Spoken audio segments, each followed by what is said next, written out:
Ang ganda ng mukha, sa lakas ng katawan, lahat yan ay lilipas lamang.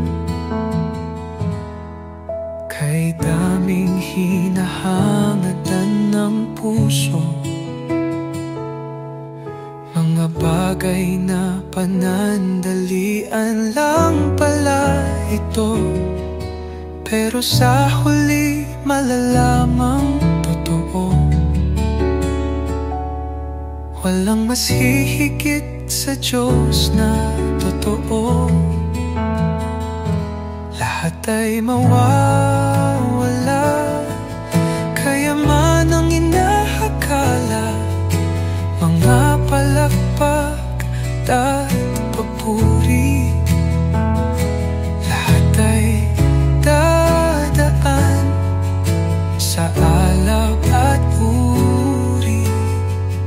Ngunit ang tapat na may pananampalataya ay hindi kailanman mawawala.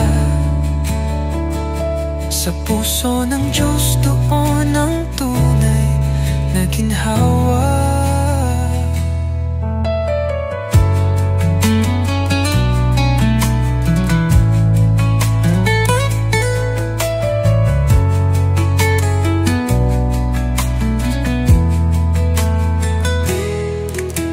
Abala ang tao sa kayamanan, ngunit limot ang kaluluwang nilalabanan. Anong saysay ng lahat ng tinipon, kung ang kaligtas ay hindi natin natagpuan?